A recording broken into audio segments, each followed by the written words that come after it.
Good day, ma'am and sir. My name is Heidi Luis Belgica, 37 of age, married, have three children born, age 18, 12, and 6 years old. I have six sisters and five brothers. I am in the eighth.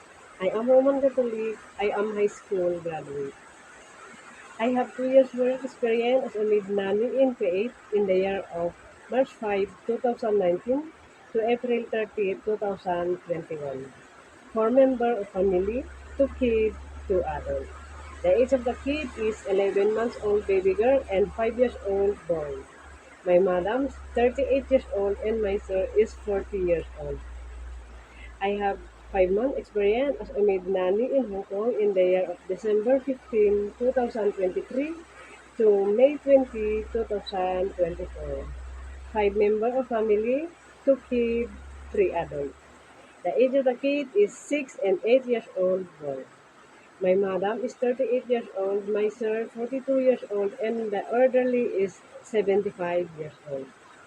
My all main duties doing all household chores, general cleaning the house, washing, ironing, car washing, marketing, cooking, and taking care of the kids.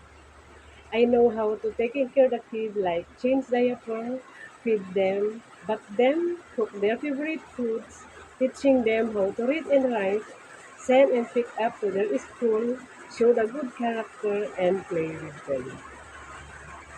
Please, mom, hire me as your helper because I need a job for the future and the schooling of my three children. And I promise to do all my duties. I am hardworking, trustworthy, loyal, and honest. Also, I'm willing to renew my contract with you when needed. Thank you very much, and I hope to see you soon.